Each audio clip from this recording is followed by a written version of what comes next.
नमस्कार। न्यूज 24 बिहार झारखंड देख रहे हैं आप। मैं हूं आपके साथ सबा शाहिद शेख।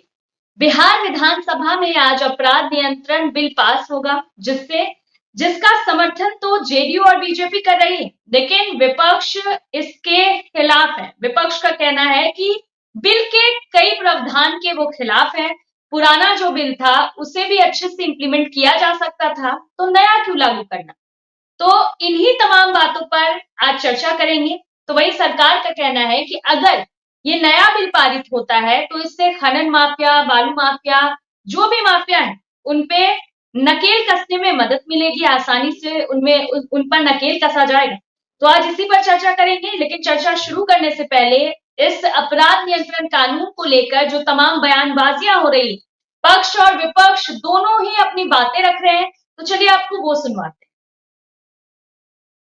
नीतीश कुमार जी सार्वजनिक जीवन में शुचिता के प्रतीक माने जाते हैं और ऐसी स्थिति में राज्य मंत्री परिषद ने जो प्रस्ताव पारित किया है, वह जमीन से जुड़ा हुआ मामला हो, वह बालू से जुड़ा हुआ मामला हो या आर्थिक भ्रष्टाचार का मामला हो, इस पर तो नया कानून नई पीढ़ी के लिए प्रेरणा स्रोत होगा कि जिस ढंग से सार्वजनिक जीवन को लोग कलुषित कर रहे हैं। अब तो हालात यह हो गया, अब देख रहे होंगे कि ये ईडी का रेड हुआ, अब अपने दिवंगत माँ की स्मृति भी लोग किन किन लोगों के सहयोग से भवन का निर्माण कराते हैं। हाँ, बड़ा जरूरी है। बिहार में भ्रष्टाचार के खिलाफ एक अभियान मुख्यमंत्री जी चला रहे हैं। जीरो टॉलरेंस होगा, भ्रष्टाचारियों की कोई जगह नहीं होगी। नए कानून लाने की तैयारी चल रही है। नहीं, क्यों चल रही है समझ में, कांग्रेस तो जानना चाहती है। ऑलरेडी इस मामले में कानून हमारे यहाँ है। भ्रष्टाचार निवारण को लेकर ढेर सारे कानून पहले से बने हुए, उसका इम्प्लीमेंट क्यों नहीं कर रहे? उन कानूनों का क्रियान्वयन कराइए ना। तो चलिए आज इसी पर चर्चा करते हैं। चर्चा के लिए हमारे साथ तमाम गेस्ट जुड़ रहे हैं। हमारे साथ जुड़ रहे हैं हमारे associate editor Amitabh Ojha ji, BJP प्रवक्ता मनीष बरियाल जी, हम प्रवक्ता सरोज सिंह जी, कांग्रेस प्रवक्ता शशि कुमार चुन्नू जी, आरजेडी प्रवक्ता प्रमोद सिन्हा जी। आप सभी का बहुत बहुत स्वागत है। सबसे पहले मैं अमिताभ जी का रुख करना चाहूंगी, हमारे एसोसिएट एडिटर का। अमिताभ जी, क्या कुछ नया है इस बिल में? देखिए, बिल्कुल ये बिल अब जो कुछ देर पहले विधानसभा में इसे रखा गया था, वहां से पास हुआ है। इस बिल को लाने के पीछे सरकार का तर्क ये है कि इससे पहले भी कई एजेंसियां बिहार में सक्रिय थी माफियाओं पे नकेल कसने के लिए। जैसे कि आर्थिक अपराध इकाई का गठन इसलिए किया गया था कि जो जिसमें इकोनॉमिक ऑफेंस आता था, उन मामलों को आर्थिक अपराध इकाई देखती थी। इसके बाद इस पहले से जो चला रहा था वो निगरानी विभाग था, जो विजिलेंस, जो भ्रष्टाचारी अधिकारी होते हैं उनके खिलाफ कार्रवाई करती थी, वो भ्रष्टाचार के जांच करने के लिए निगरानी विभाग थी। उसके बाद जो तीसरी इकाई थी निगरानी की स्पेशल विजिलेंस यूनिट, जिसे SVUV हम कहते हैं, इसके पीछे भी ये भी नीतीश कुमार के सरकार के समय आई थी और इसकी भी परिकल्पना ये थी कि इसमें CBI के पुराने अधिकारियों को लिया जाएगा और ये जो यूनिट बनाई गई थी खासकर CBI की तर्ज पर ये जांच करने के लिए माहिर मानी जाती है, उसके लिए किया जाता था। देखिए, शुरुआती दौर में तो ये एजेंसियां बहुत ज्यादा सक्रिय नहीं थी, लेकिन बाद में इसकी सक्रियता सक्रियता के साथ साथ इसकी अहमियत भी दिखने लगी जब बड़े बड़े मामले सुलझाने लगे। और इस एक नए कानून की आवश्यकता इसलिए पड़ी है क्योंकि देखिए अभी कई जो क्राइम के जो डिफरेंट नेचर सामने आए हैं। पहले साइबर क्राइम की घटनाएं इक्का दुक्का होती थी, अब है कि सबसे ज्यादा साइबर क्राइम की घटनाएं होती हैं, तो साइबर क्राइम को शामिल किया। इसके अलावा जो खासकर चार जो टारगेट सरकार का है, चाहे वो जमीन माफिया हो, खनन माफिया हो, शराब माफिया हो, तो इनको नकेल कसने के लिए और इसमें DM को ज्यादा पावर दिए गए हैं। इसके अलावा इनके द्वारा जो अर्जित कमाई होती है उसे जब्त करने की प्रक्रिया भी होगी, जो बाद में PMLA एक्ट के तहत ED को रेफर किया जाता था।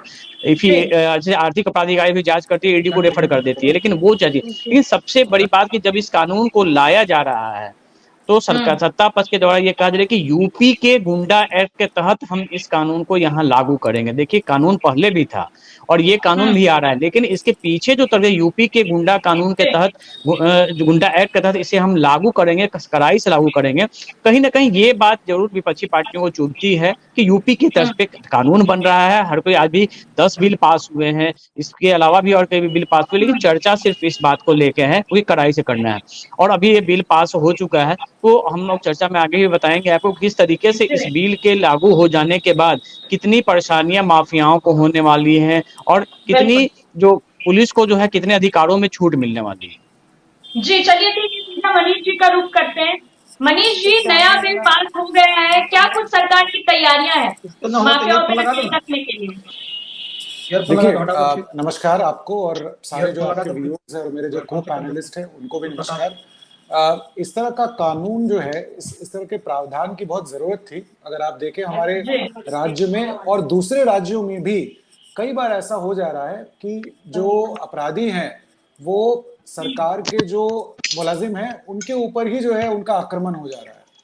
तो ये बहुत चिंताजनक विषय था और समय समय पर जो है कानून लाना जरूरी होता है। आप देखिए टेररिज्म में भी जो है यूपीए अगेंस्ट टेररिज्म एक कानून लाया गया देश में, तो देश में भी जो है केंद्र में कई ऐसे कानून लाए गए कि जो कि बदलती हुई परिस्थितियां थी उसको ध्यान में रखते हुए कानूनों में नए कानून लाए गए और कुछ कानूनों का प्रावधान बदला गया। उसी दिशा में बिहार में भी जिस तरह से पिछले कुछ महीनों में और खासकर कुछ सालों में बालू माफिया हो गए, जो शराब माफिया है, उसके अलावा जो जमीन माफिया है, इन सब का काफी जो है ना जोर पकड़ चुका था और इन सब पर नकेल कसना बहुत जरूरी था। तो देखिए आम आदमी के हिसाब से अगर आप देखें तो आम आदमी बिहार का आज बहुत खुश है, क्योंकि उसको तो और क्या चाहिए। अगर बिहार की आर्थिक तरक्की होनी है तो सबसे पहले तो लॉ एंड ऑर्डर है। देखिए सब लोग चाहते हैं कि यहाँ पे बिहार में आर्थिक तरक्की हो, नई नई इंडस्ट्रीज आए, बाहर से लोग आए और यहाँ पर अपना पैसा लगाएं। लेकिन किस तरह से पैसा लगाएंगे जब यहाँ पर उनको दिखेगा कि यहाँ लॉ एंड ऑर्डर प्रॉब्लम है और जो अपराधी हैं वो खुले तौर पे घूम रहे हैं और उनके ऊपर उस तरह से कार्रवाई नहीं हो पा रही है। तो ये बहुत चिंताजनक विषय था और सबके लिए चिंताजनक विषय था। तो उसी को ध्यान में रखते हुए कानून लाया गया है और मेरा पूरा विश्वास है कि इस तरह से जो एनडीए ने ये कानून लाया उसको बिहार की जनता जो है हाथों हाथ लेगी और जो भी ठीक ढंग से रहना चाहते हैं, अच्छे से अपना जीवन चलाना चाहते हैं, उनके लिए बहुत बड़ा वरदान साबित होगा और इसके थ्रू बिहार जो है और आगे तरक्की कर सकेगा। बिल्कुल। तो चलिए प्रमोद सिन्हा जी के पास चलते हैं सीधे। प्रमोद सिन्हा जी, ये तो अच्छी बात है कि बिहार में ये बिल पास हो गया है, माफियाओं की अब खैर नहीं रहेगी। देखिए सभा जी, सूबे में भ्रष्टाचार से निपटने के लिए पहले से 3 एजेंसियां काम कर रही थी। आर्थिक अपराध इकाई, निगरानी ब्यूरो और विशेष निगरानी इकाई। इन जांच एजेंसियों के पास पहले से इतनी शक्ति दी गई थी कि अपराधियों को नकेल कसा जा सके, भूमाफियाओं को उनके अंजाम तक पहुंचाया जा सके। और देखिए पिछले 17 सालों से एनडीए की जो सरकार है बिहार में, अगर इन भूमाफियाओं पर, अपराधियों पर अगर नकेल नहीं कस पाई है तो इसमें इनकी असफलता साफ झलकती है। आप देखिए तो अब तो करने पा रही है ना, अब तो करने पा रही है, देर आए दुरुस्त आए। तो ये तो अच्छी बात है, बना होगा तो इसमें तो खुशी की बात है बहुत। जिस तरह से जांच ये बना रहे हैं, अपराध नियंत्रण जो नया कानून ला रहे हैं, उस कानून को लाने पे हमारा कहीं एतराज नहीं है। लेकिन हमारा कहना है कि केंद्र में जो सरकार बैठी हुई है, आप देखे हैं कि केंद्रीय एजेंसियों का किस प्रकार से गलत दुरुपयोग विपक्ष की आवाज को दबाने के लिए वो लोग कर रहे हैं, विपक्ष के नेताओं को टारगेट करके कर रहे हैं। तो क्या ये जरूरी है? नहीं है कि जब इतना आप ताकत इन एजेंसियों को आप देते हैं तो उसका दुरुपयोग ये सरकार में सत्ता पक्ष में बैठे हुए लोग करेंगे। और दूसरी बात है कि अभी आप देखे हैं कि बिहार में हमारे नेता श्री तेजस्वी प्रसाद यादव जी जो जनसभा कर रहे हैं, रोड शो कर रहे हैं, और जिस प्रकार से अपार जन समर्थन उनको मिल रहा है इन रोड शो में, बिहार की सड़कों पर पूरे बिहार वासी उनको गले लगाने के लिए आतुर हैं। तो इन सब चीजों से बिहार सरकार जो है घबरा गई है, व्याकुल हो गई। और इसी बात को लेकर के, इन सब बातों से ध्यान भटकाने के लिए, दिग्भ्रमित करने के लिए लोगों को इस तरह का कानून बुलाने का काम कर रही है। हमारा स्पष्ट मानना है कि सरकार की नीति स्पष्ट हो, पारदर्शिता के साथ वो काम करे। और हम कहाँ मना कर रहे हैं कि अपराधियों पर नकेल नहीं कसे। वो कोई भी अपराधी हो, सत्ता पक्ष से जुड़े हों या विपक्ष से जुड़े हुए हों, अगर आपको लगता है आप काम करिए, उसको आप जेल के भीतर भेजिए, हम कब मना किए हैं। आप 17 साल से शासन में हैं और शासन में रहने के बाद भी आप अपराधियों पर नकेल नहीं कस पाए हैं, ये आपकी विफलता है। चलिए ठीक है, सभा जी, सरोज जी का रुख सभा जी करते हैं मैं कुछ सीधे। सभा जी बस आपके पास फिर एक आएंगे, सेकंड। पहले एक एक सवाल सबसे ले लेते हैं, फिर आपके पास आते हैं। सरोज जी, अब तो यूपी के तर्ज पर बिहार में भी जीरो टॉलरेंस की नीति अपनाई जाएगी, तो अब तो माफियाओं की खैर नहीं है बिहार में। सरोज जी आवाज नहीं आ रही आपकी। म्यूट है, म्यूट। अरे म्यूट पे हैं सरोज जी आप।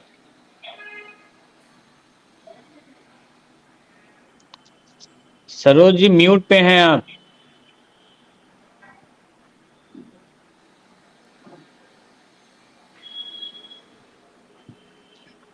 चलिए शशि जी से ले लेते हैं। जी बिल्कुल, शशि जी क्या कहना चाहेंगे आप? ये अपराध जो कानून, नहीं, ये कानून को हम देख रहे थे, अभी सदन भी चल रहा था तब भी समझ रहे थे।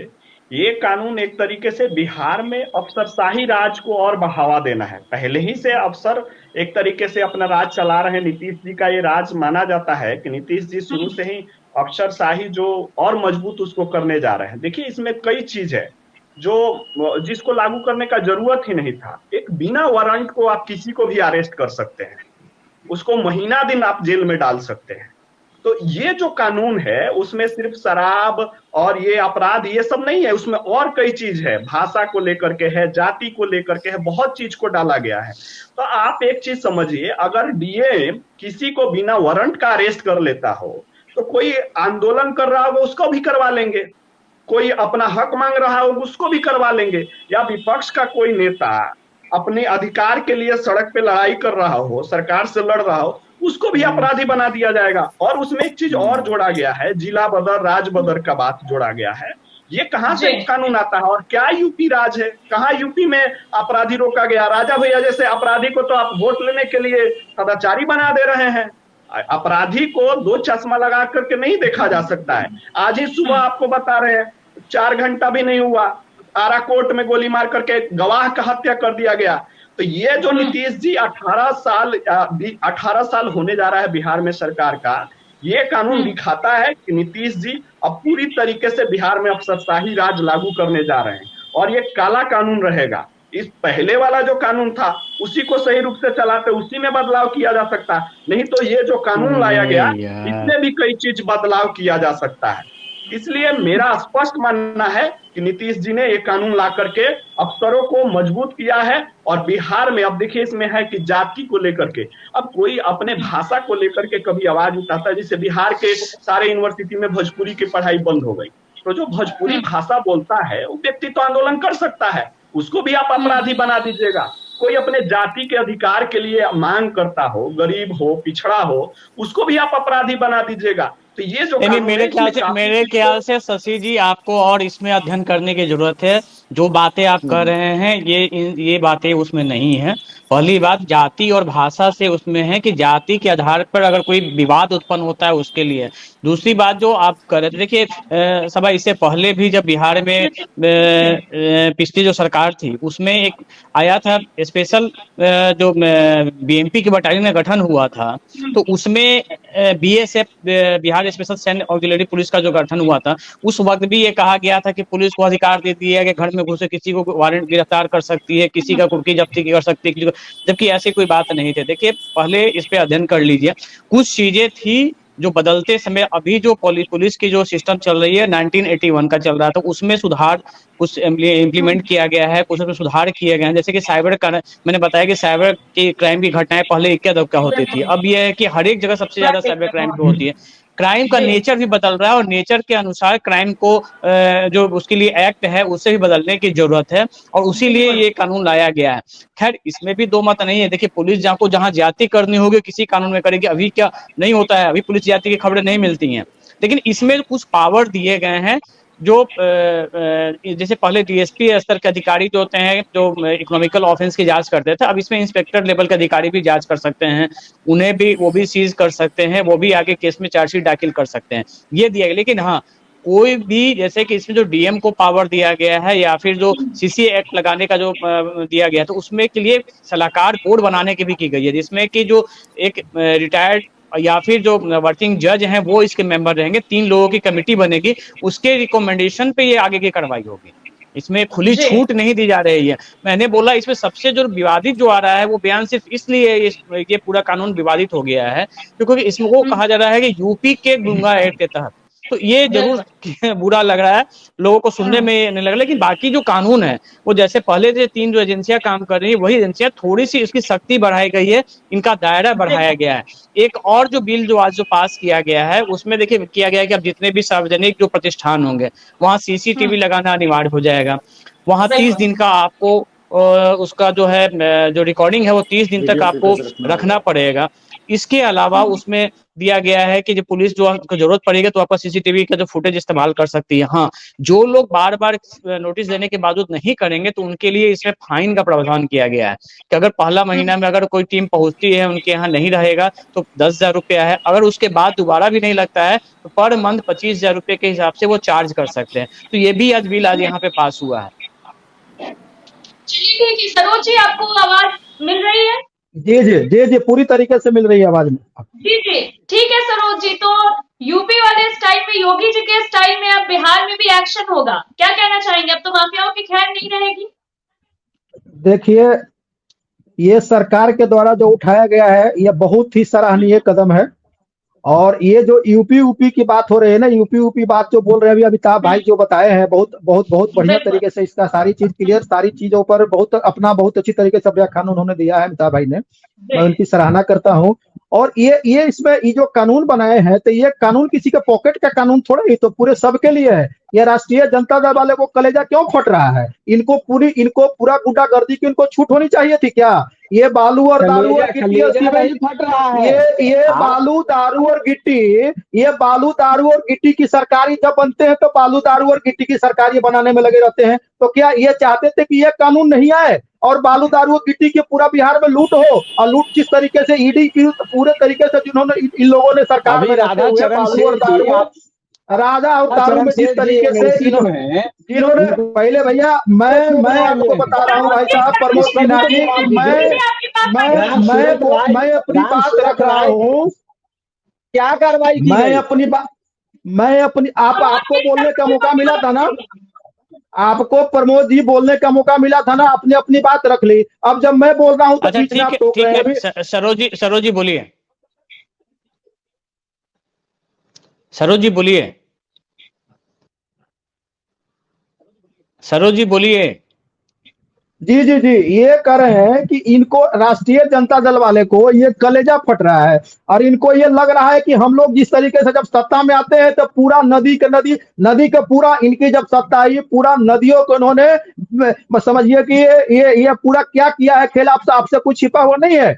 नदी पूरा जो है एकदम पूरा सूख गया है, चारों बालू दारू और गिट्टी की ये सरकार, जब ये सरकार आते हैं पूरा ही लूट लेते हैं पूरा, और पूरा ईडी आज ईडी जब छापा पड़ रहा है चारों तरफ से, इनका पूरा जो किया है कारनामा, सारे कारनामा का इनका पोल खुल रहा है। अब इनको लग रहा है कि हमारी सरकार चली गई, सारे लोग हमारे इसमें फंस जाएंगे, तो जो ये बुरे कारनामा किए हैं बिहार में, तो इनको अब कलेजा फट रहा है। ये कानून जो है कोई पॉकेट का कानून नहीं है। इसमें अभी अमिताभ भाई बता रहे हैं कि 3 जजों की कमेटी बनेगी और डीएम के बाद ऊपर में कमिश्नर होगा 12 दिन 15 दिन सरकार से, तो कोई ये जो है ये सबके लिए सराहनीय है और पूरी जनता इसमें सहमत है। हमको ऐसा नहीं लगता है कि जनता इसमें कुछ जनता के लिए और जनता के साथ के लिए कानून बनाया जा रहा है। हम लोग इसकी पूरी सराहना करते हैं और जिसको कलेजा फटता है उसको कलेजा फटता रहे। लेकिन सरोज जी, आपके जो नेता हैं वो तो बार बार शराबबंदी को खत्म करने की बात करते हैं और आप लगातार वो कहते रहे हैं कि पुलिस ज्यादती करती है, गरीबों को वहां पे तंग किया जाता है शराबबंदी के नाम पर, उनको छूट मिलनी चाहिए। देखिए इसमें जो शराबबंदी जो हुआ है, शराबबंदी में जो क्या होता है ना कि जो थाना लेवल पर जो भी इस तरीके से जब पकड़ जाते हैं तो छोटे छोटे गरीब गुरबा के लोग हैं, उनका कहने का सिर्फ उसमें वही था कि जो भी पकड़ाते हैं वो गरीब लोगों को पकड़ते हैं, और जो बड़े जो इसके कारोबारी हैं वो कारोबारी पकड़ में नहीं आते। इसलिए गरीब की बात तो गरीब, सही बात है। आप थाना लेवल की जो हालत थी आप जान ही रहे थे, जब इनकी सरकार थी तो किस तरीके से थाना काम करती थी, थाना को कहाँ मार देता था, कहाँ जब ये माफिया लोग हैं जो थाना को काट देते थे, दरोगा को चूड़ी पहना रहे हैं, दरोगा को हाथ और पैर काट देते थे, बांध देते थे, तो इस तरीके से ये इनकी सरकार हमारी, इसलिए हमारे नेता ने कहा कि गरीबों के ऊपर अत्याचार हुआ। और बड़े जो माफिया है, जो बड़े माफिया जो दारू और बालू के जो कारोबारी है, ये सब किसी से छिपा हुआ नहीं कि दारू और बालू के कौन कारोबार करता है बिहार में। ठीक है, एक बार फिर प्रमोद जी के पास चलते हैं, उसके बाद हम मनीष जी के पास आएंगे। प्रमोद जी, देखिए, महागठबंधन की जो पहली सरकार थी उसमें शराबबंदी नियम लागू किया गया था और हम लोग सब लोग इसके पक्षधर थे, लेकिन सरकार के जो शराबबंदी नियम जो बना उसको कठोरता से क्रियान्वयन करने की जिनके पास जिम्मेवारी थी, उन लोगों ने अपनी जिम्मेवारी को किस तरह से पूरा किया। आज आप देख रहे हैं कि घर घर जैसे शराब बिक रहा है, होम डिलीवरी हो रही है, और इनके ही नेता अभी जो बोल रहे थे, हम के प्रवक्ता, इनके ही नेता का कहना है कि शराबबंदी को खत्म किया जाए। तो अब ये दोहरी मानसिकता क्यों लेकर के आए? और ये जो कानून की बात कर रहे हैं, तो हम तो पहले ही बोले कि आप कोई भी कानून लाइए, उसमें आप पारदर्शिता साफ झलकनी चाहिए कि आपका जो कानून है उस कानून का पालन निर्भीक होकर के आप करिए। आप अपराधियों पर नकेल कसिए, भूमाफियों पर नकेल कसिए, लेकिन प्रमोद जी, जब पिछले साल जब मसला कांड हुआ था तो आपके नेता के भी सुर बदले हुए थे, ठीक है, उसमें भी आपने भी शराबबंदी का समर्थन किया था। आपकी नजर में वो जहरीली शराब से मौतें नहीं थी, तो बदलता नेता परिवेश परिस्थिति के साथ हर नेता बदलता है। चलिए मनीष जी, इस कानून को लेकर कई भ्रांतियां हैं, जैसा कि भी शशि जी भी बता रहे थे, प्रमोद जी भी बता रहे थे, आपको क्या लगता है कितना जरूरी था ये कानून? आप म्यूट में हैं। अभी के परिप्रेक्ष्य में और जिस तरह से बिहार में स्थिति बनी हुई है, ये एक डर सता रहा था सबको कि बिहार का ऐसा ना कि लॉ एंड ऑर्डर सिचुएशन जो है वो पुराने जंगल राज की तरह चला जाए। ये बार बार जो 17 साल बोलते थे, हम तो 17 महीने की सरकार की बात कर रहे हैं कि उस 17 महीने में एक जो धड़ा, जो राजद का धड़ा था, उसने बिहार के जो लॉ एंड ऑर्डर है उसकी धज्जियां उड़ा दी थी। ये किसी से छुपा हुआ नहीं था। तो अभी के समय में इस तरह का कानून, जिसमें कानून का राज स्थापित हो सके और कानून का डर जा सके, ये बहुत जरूरी था। और आपने तो क्लियर कर ही दिया, और जो हम के हमारे साथी हैं उन्होंने भी क्लियर कर दिया कि किस तरह से जो ये कानून में काफी सारी ऐसी जिसको चेक्स और बैलेंसेस बोलते हैं, वो चेक्स और बैलेंसेस भी है। ऐसा नहीं है कि कोई काला कानून है जिस तरह से बता रहे थे, इस तरह की बात नहीं है। इस कानून लेकिन मनीष जी एक सवाल ये सबके मन में है कि कानून तो पहले से पास है, एजेंसियां आपके पास पहले से हैं, आपने शराबबंदी लागू किया तो मद्य निषेध विभाग को काफी हाईटेक बनाया, महंगे ड्रोन कैमरे लिए गए, इसके अलावा जो चेक पोस्ट है हाईटेक किया गया, क्या शराबबंदी रुक गई? केवल कानून बना देने से क्या होगा, उसकी मॉनिटरिंग वो जरूरी है। और दूसरी बात कि आपके नेता जो डिप्टी सीएम भी हैं, वो लगातार कहते थे कि जब हमारी सरकार बनेगी तो यहाँ से अपराधियों को नेपाल भागना पड़ेगा। तो क्या अपराधी अपने नेपाल भाग जाएंगे?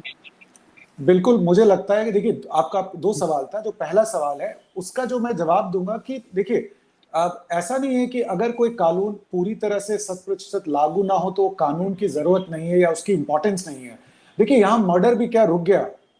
आप ही बताइए, मर्डर रुक गया, डकैती रुक गया, तो क्या हम लोग कानून नहीं बनाए कि मर्डर वाले लोगों को हम लोग फांसी पे चढ़ा दें? तो ये जो तर्क है कि कानून बनने से वो रुकता नहीं है, देखिए, जो अपराधी हैं वो अपराध उनका नेचर है, वो करते हैं, लेकिन कानून का डर भी रहता है।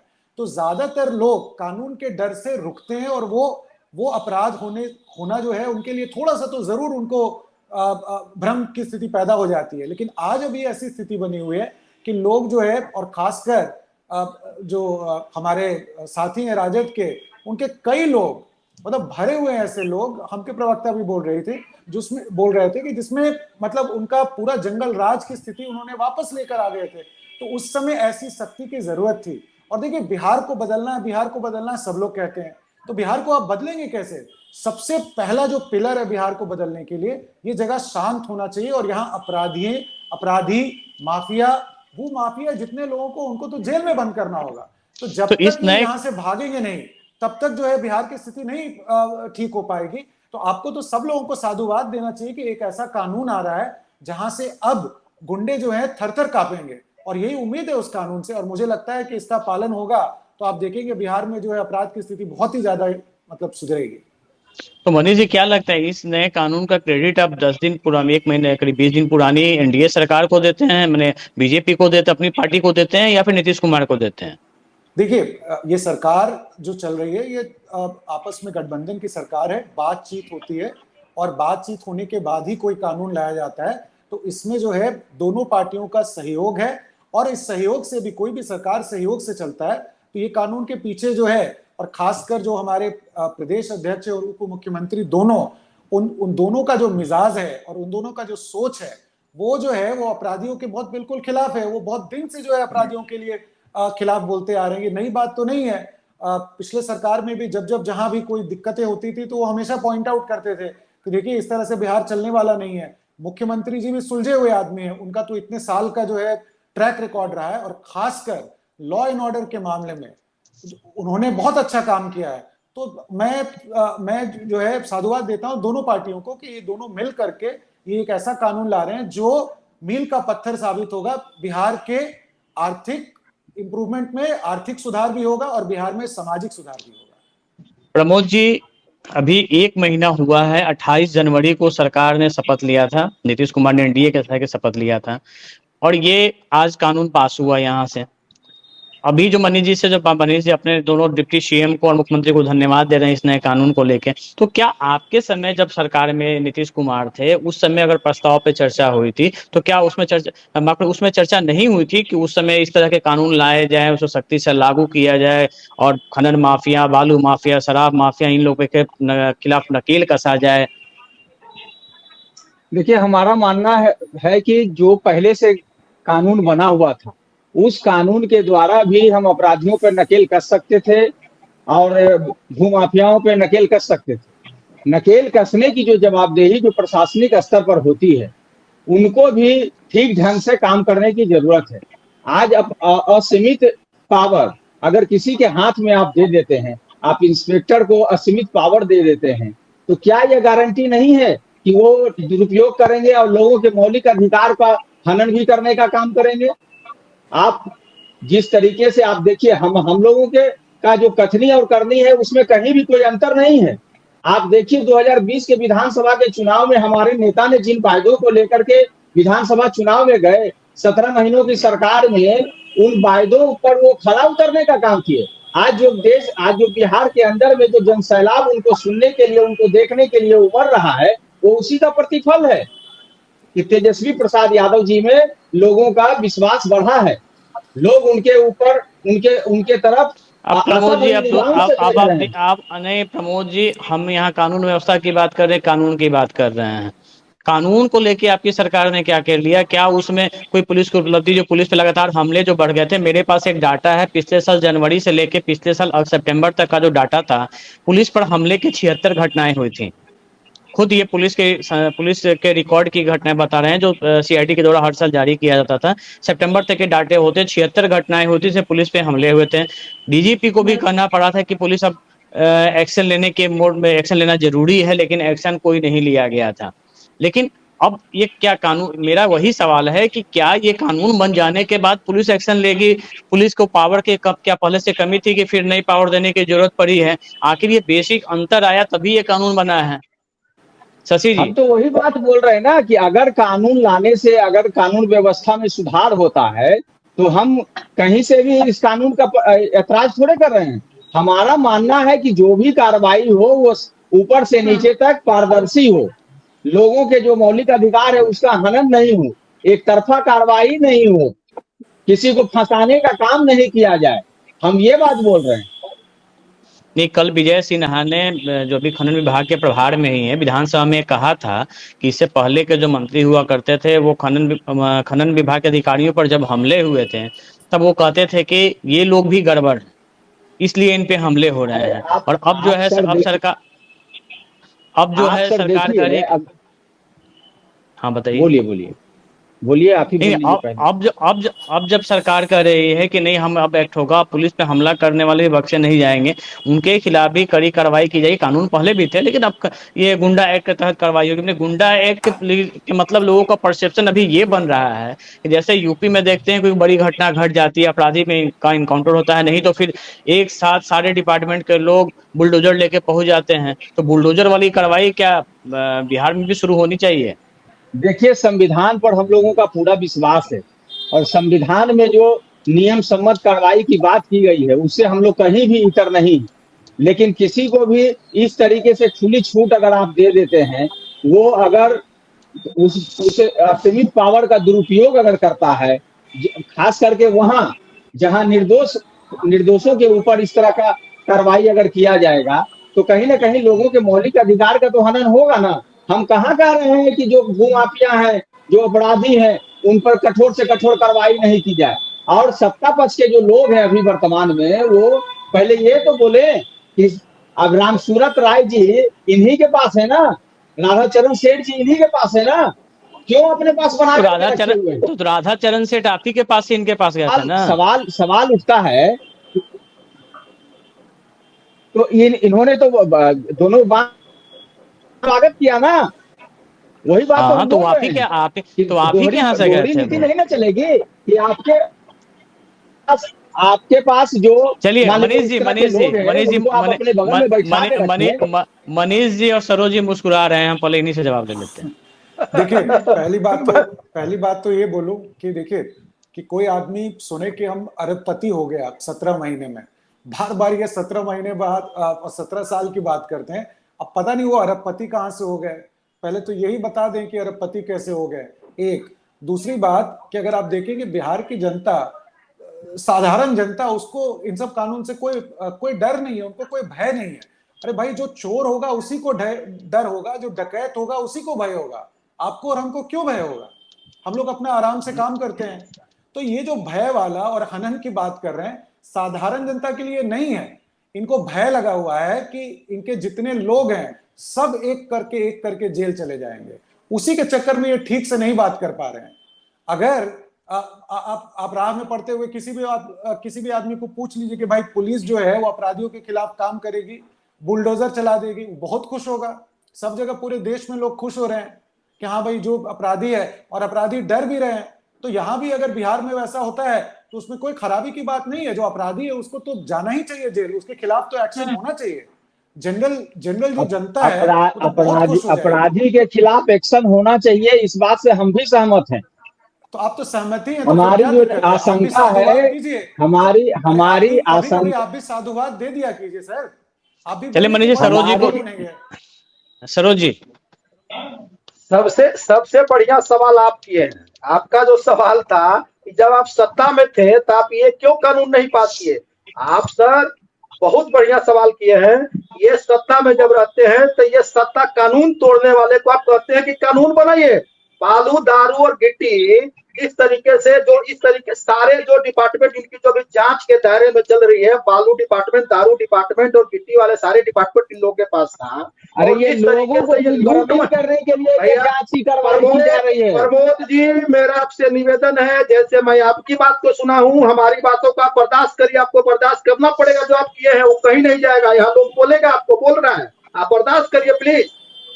मेरा ये कहना है जी, मेरा ये कहना है कि जी कि पूरा बालू और गिट्टी जिस तरीके से इनकी जांच चल रही है, सारे डिपार्टमेंट में नहीं की जांच चल रही है। क्यों? ये कानून तोड़ने वाले से आप कहते हैं सर कि कानून बनाइए। ये क्यों? आपसे बहुत बड़ा सवाल किया है कि कानून में आप क्यों नहीं बनाए। आज जो है ये कानून जो बना है, ये चेक एंड बैलेंस की कानून है। इसमें किसी को कोई पूरा अधिकार नहीं है। जिलाधिकारी, कमिश्नर, सेक्रेटरी, सरकार सब इसमें समाहित है। और जब रिटायर्ड जज की कमेटी से बनेगी, इनकी कलेजा फट रही है कि अब हमारा होगा क्या। सत्ता में रह करके लूट मचाने वाले लोग, इनको अब होगा क्या। यह पूरी तरीके से सराहनीय कदम है जो कानून बना है। और जो इस तरीके से जो जब लूट मचाए हैं पूरे बिहार में, पूरे नदियों को विधवा बना दिया, पूरे पहाड़ को, पूरा माइंस को लूट लिया और सिर्फ एक ही लोग, ये सारे लोग मिलकर के इन्होंने किया है। लॉ एंड ऑर्डर जो है, लॉ एंड ऑर्डर पूरी तरीके से खराब हो चुका था इसके चलते। और आप देखे होंगे, आप याद करिए कि घर में घुस करके, ऑफिस में घुस करके, mines officer Saroj ji, law and order क्या स्थिति सुधर गई है? कल समस्तीपुर में 20 मिनट में 2.5 करोड़ का सोना लूट लिया गया। अभी आरा कोर्ट गेट पे फायरिंग हुई है, एक गवाह को गोली लगी है, हालांकि उसकी मौत नहीं है। शशि जी आपको अपडेट कर दे रहे हैं, मौत नहीं हुई है, उस खतरे से बाहर है, गोली निकाल ली गई है। लेकिन लॉ एंड ऑर्डर की स्थिति कहाँ सुधरी है? आपका जो हनक था, जो आपके नेता जो हनक करते थे, वो कहाँ अभी सुधरी? जी देखिए, जो जब ये लोग आते हैं तो कुछ दिनों तक ये लोग पूरा जो इस तरीके से फैला करके रखते हैं कि उसको सुधरने में समय लगता है। तो अब इन लोग से मुक्ति मिला है। अब धीरे धीरे जनता के बीच में मैसेज जा रहा है कि राष्ट्रीय जनता दल जो गुंडा और अपराधियों को जो सरकारी तंत्र था, वो जो उस सरकार से बाहर हट गई है। और अब सरकार जो है लॉ एंड ऑर्डर की बात इसलिए करेगी, लॉ एंड ऑर्डर धीरे धीरे ठीक हो जाएगा। जब रक्षक की भक्षक हो जाए तो कैसे सुधर सकता है? और ये जो जहां तक आप कोर्ट और जहां जिला की जहां तक बात आप कर रहे हैं, वो कोर्ट और जिला एक कुछ क्या होता है ना, कुछ टारगेटेड मर्डर, टारगेटेड इस तरीके से अपराध की घटना होती है। तो कोई भी टारगेटेड काम जो इस तरीके से होगा, सरकार उसको किसी भी तरीके से छोड़ेगी नहीं। उनको कहाँ भी होगा, उनको बिल से निकालते उनको अपराध के। चलिए सरोज जी, चलो शशि मुस्कुरा रहे हैं, उनके पास भी आएंगे। पहले मनीष जी की बात सुन लेते हैं। मनीष जी, देखिए अमिताभ जी, दो तरह का क्राइम होता है। एक ऑर्गेनाइज क्राइम होता है और जो एक नेचुरल जो आपस में दुश्मनी थी वो क्राइम होता है। बिहार का सबसे बड़ा जो प्रॉब्लम है कि जब राजद की सरकार आती है तो ऑर्गेनाइज क्राइम बढ़ जाता है। यहाँ से क्या होता है ना कि जो जनरल जनता है वो त्राहिमाम हो जाता है। और जब जंगल राज करते हैं तो इनको बहुत तकलीफ होता है। लेकिन देखिए, जब सरकार आती है ऑर्गेनाइज क्राइम बढ़ जाता है। और इसीलिए इस तरह के कानून का जो प्रावधान है अब बिहार के लिए बहुत जरूरी हो गया था। ऑर्गेनाइज क्राइम के चलते ही बिहार की ये स्थिति बनी हुई है। और ये बड़े दुर्भाग्य की बात है कि एक सरकार आती है जो इस पर कोई कदम नहीं उठाती है। और जैसा हमारे हम के साथी बोल रहे थे, बिल्कुल सही बात कह रहे थे। तो जब ऑर्गेनाइज क्राइम है तो आप ये जो एक्ट आ रहा है, इसको आप कहिए कि ऑर्गेनाइज क्राइम को मारने का ये एक्ट है। और उस तरह से, क्योंकि वही क्राइम है जो हर तरह से, आर्थिक क्राइम भी वही होता है। और उसी तरह से जो आप जितने भी क्राइम का जो आप घटना सुनते रहते हैं, यही किडनैपिंग क्यों होता था, वो ऑर्गेनाइज क्राइम है। तो बिहार में इस तरह का जो पीछे का जो चलन है, उससे लोगों को बहुत डर लगता है कि इस तरह की सरकार आएगी, इस तरह के लोग आएंगे तो बिहार का जो गुंडा राज और जो जंगल राज था वो फिर वापस आ जाएगा। और इस तरह का कानून बन जाने से शायद ये हो कि अब काफी लोगों में जो क्रिमिनल्स हैं उनमें जो है कानून का डर और भय रहे और उसके खिलाफ सख्ती से कार्रवाई हो सके। नहीं मनीष जी, ठीक है। लेकिन देखिए, शशि जी से पहले हम ले लेते हैं, उसके बाद फिर आपके सवालों का जवाब देंगे। आप जो बताएं उसके बाद बताएंगे। शशि जी, क्या लगता है क्राइम कंट्रोल हो जाएगा? जिसमें इस एक्ट में यूपी को लेकर के बार बार भाजपा और एनडीए के लोग बोल रहे हैं। आप यूपी को भी उठा लीजिए, कहाँ क्राइम रुका है? क्वेश्चन अभी जस्ट पेपर लीक हुआ है सिपाही बहाली का। उसके पहले लखीमपुर खीरी में बीजेपी के नेता के द्वारा थार चढ़ा दिया गया, जिसमें कई किसान की मौत हो गई। उन्नाव में क्या हुआ? लगातार रेप का क्राइम बढ़ते जा रहा है। लेकिन इस तरीके का बिहार से यूपी को जोड़ना, यूपी को बिहार से जोड़ना कहीं से उचित नहीं है। दूसरा सवाल यहाँ उठता है, कौन लोग बोलते हैं? आज आपको पता है शराबबंदी का हालत क्या है? दरोगा का घर बिहार में 2-2 करोड़ का बना हुआ है। कितना अवैध फ्लैट खरीद लिए हैं सिपाही लोग। चौकीदार से लेकर के बड़े बड़े अफसर शराबबंदी में शामिल हैं। कई थाना में दारू पकड़ाता है, ट्रक तक पकड़ा जाता है। फिर शशि जी वही बात बोल रहे हैं। पिछले साल मशरक हुआ, साल 1 महीना पहले तक आपके लिए शराबबंदी बहुत सक्सेसफुल थी। शराबबंदी बहुत अच्छा कानून था। हमारे दल के नेता अजीत शर्मा जी लगातार बोलते हैं। हम के प्रवक्ता महोदय से जानना चाहते हैं, इनका दल क्या बंदी के पक्ष में है या विपक्ष में है? आदरणीय जीतनराम मांझी जी, कोई ऐसा दिन नहीं कि वो शराबबंदी को लेकर के बयान नहीं देते हो। शराबबंदी एक तरीके से प्रशासनिक लूट बन गया है। इस पे तो सोचना ही चाहिए सरकार को। और कांग्रेस के समय, अभी बोल रहे थे प्रवक्ता महोदय बीजेपी के, इनको शायद पता नहीं है, शुरू से लेकर के शराबबंदी जब से अभी तक लागू हुआ, मंत्रालय किसके पास रहा है? आप जानिए, अभी सुनील जी मंत्री थे। ये हालात बना हुआ है कि जो चेक पोस्ट पे आप चले जाइए, बगल से एक रोड निकला हुआ है, पूरे बिहार के चेक पोस्ट पे आप चले जाइए, इस हालात में आप शरमबद्दी को लेकर के या अपराधी को लेकर के, अभी आरा वाला घटना हुआ, आरा से पहले कितना लूट हुआ, बड़ा बड़ा लूट हुआ बिहार में, अररिया में लूट हुआ, बैंक डकैती हुआ। तो इस तरीके से यहाँ ये एक्ट कोई भी बना दे, इससे कोई फर्क नहीं पड़ेगा। हाँ, एक चीज जरूर होगा कि विपक्ष के जो नेता सड़क पे आंदोलन करेंगे उन्हें डीएम जिला बदर जरूर कर देंगे, उन्हें अपराधी घोषित जरूर कर देंगे। हम लोग किसी भी कानून को जो अपराधी को रोका जाए उसके साथ हैं, लेकिन इसमें कई ऐसा चीज है जिसको हम लोग मानते हैं एक तरीके से अफसरशाही को बढ़ावा दिया जा रहा है।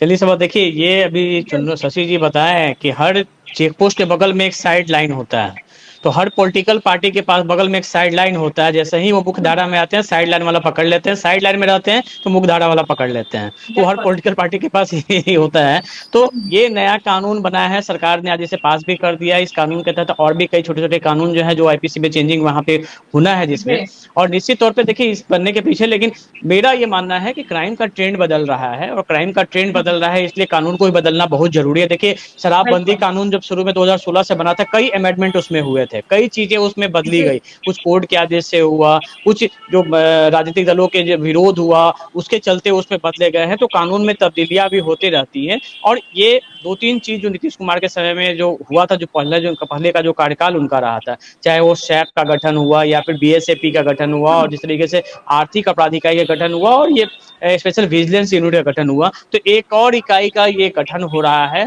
और जिस तरीके से केंद्र के पास उसकी जो अलग अलग शक्तियां हैं ना, ईडी, सीबीआई, इनकम टैक्स, तो अब हर स्टेट के पास भी वो शक्तियां होंगी, उनके पास भी ईओयू होगा, उनके पास भी एसबीयू होगा, उनके पास भी विजिलेंस होगा। तो निश्चित तौर पे आने वाले दिनों में अब देखना ये है, क्योंकि देखिए जब एसबीयू का गठन हुआ था, आप जान लीजिए कि पिछले 7 साल में उसमें सिर्फ 4 मामले दर्ज थे, उसके बाद जाके तेजी हुई, और अभी भी पूरे अगर हम केस की अगर बात करें तो 150 केस दर्ज है पिछले 9 सालों में। अभी भी कई केस में चार्जशीट फाइनल नहीं हुआ है। तो सिर्फ इकाई बनाने से, मेरा वही सवाल है, चलो इकाई बनाने से, अलग कर देने से नहीं होता है, उसमें आगे अब दिखने वाली बात होगी कि सरकार किस रूप में इसका आगे जो काम होगा, किस तरीके से लोग इसमें रखे जाएंगे और किस तरीके से केसों का इन्वेस्टिगेशन होगा, वो काफी मायने रखता है। बिल्कुल, बहुत बहुत शुक्रिया आप सभी का हमारे साथ जुड़ने के लिए। दरअसल बिहार विधानसभा में अपराध नियंत्रण बिल पेश हो गया है। अब ये देखना दिलचस्प होगा कि ये बिल का कितना असर पड़ता है। क्या बिहार में अपराध थमने का नाम लेता है या फिर वैसा ही रहता है? फिलहाल के लिए इतना ही। देखते रहिए News 24 बिहार झारखंड।